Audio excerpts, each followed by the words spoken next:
انا المره اللي فاتت لما اتكلمت في الشرق والرشايده قالوا لي انت طبال، انت بتطبل للرشايده. انا قلت الرشايده ما محتاجين للسلاح، والرشايده كانوا في الدعم السريع وينسلخوا من الدعم السريع، والقحاضي دار يعمل فتنه في الشرق. قالوا لي انت مجنون، انت طبال بتطبل للرشايده، انت بتطبل للرشايده. الرشايده انا بعرفهم من وين عشان انا اطبل لهم. ده وطن يا عالم، ده سودان يا عالم، انتم ما بتفهموا يا ناس. خلوا عندكم مخ. وكلامي مشى وجا صح، كلامي مشى وجا صح.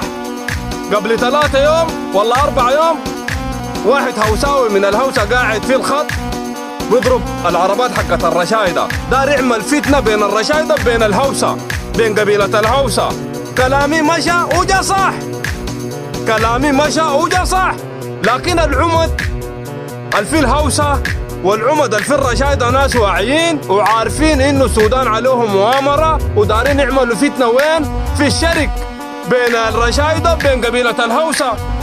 طلع العمد الفي الرشايده، العمد بتاع الرشايده والعمد بتاع قبيله الهوسه، وطلعوا وحلوا المشكله. مرقوا وحلوا المشكله، طلعوا حلوا المشكله. عارفين انه الشرق دار يدور، عارفين انه الشرق دارين يعملوا فيه فتنه. نحن لما نتكلم نقول قبيله الرشايده واقفه وراء القوات المسلحه، الموضوع انتهى. بيقولوا عليك انت كوز، انت كعب، انت شنو ما عارف. لما نقول قبيله الهوسه واقفه مع القوات المسلحه بيقولوا عليك انت كوز، انت عفن، انت شنو. يعني اي زول يا جماعه بنزل فيديو بيوعي فيه بيقولوا انت كوز، بيقولوا انت كعب، بيقولوا انت بتطبل. يا ناس ده وطن يا عالم، ده وطن، ده سودان. ما تبقوا ناس ما عندكم مخ، ما يبقوا ناس ما عندكم مخ يا عالم. الناس وعت والناس فهمت. وتاني انا بقول التحيه لقبيله الرشايده والتحيه لقبيله الهوسه، الناس الواعيين، الناس الفاهمين، الناس المتعلمين، الناس اللي عندهم وطنيه وعندهم عزيمه وعندهم شرف. التحيه لقبيله الهوسه وقبيله الرشايده وجميع القبائل اللي في الشرق، وجميع القبائل اللي في الشرق التحيه لهم، لانه عرفوا الحاصل انه البلد عليها مؤامره.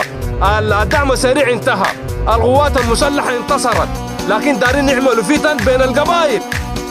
والحمد لله ومبارح المشكله اتحلت وصافوا وبقوا 100% وتمام، ما لا في مشاكل، لا في نقاشات، لا في ده لا في ده.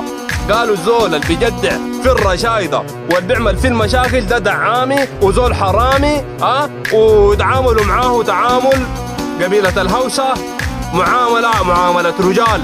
والتحيه لقبيله الهوسه ثاني لبرديده، والتحيه لقبيله الرشايده، الناس الواعيين. وابقوا واعيين يا جماعه. القحاطه شغالين حفر دارين باي طريقه يدوروا مشكله في الشرق، باي فهم، باي طريقه.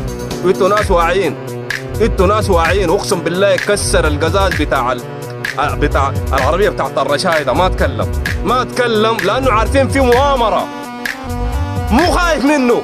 المفترض تدي طلقه، المفترض تدور بين القبائل، لكن يا جماعه عارفين انه في مؤامره. الناس دي ناس فاهمه والناس دي وعت يا قحاطه. ما في لكم طريقه ثاني، ما في لكم طريقه. الناس القبائل اللي في الشرق دي كلها ناس وعت وناس فاهمه وناس متعلمه. الناس دي كلها خلاص يا قحاطه، والحرب انتهت والجنجويت انتهوا. اقسم بالله الجنجويت اندقوا في كل الاتجاهات.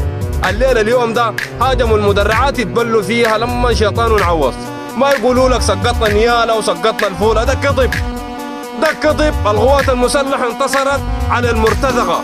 والتحيه لكم يا جماعه. شيروا الفيديو ده. نحن لما نتكلم عن قبيله والله نقول نشكر القبيله، ما تقولوا علينا نحن طبالين، لانه ده وطني انا. نعم نطبل لزول، نعم نطبل للوطن، نعم نطبل للسودان.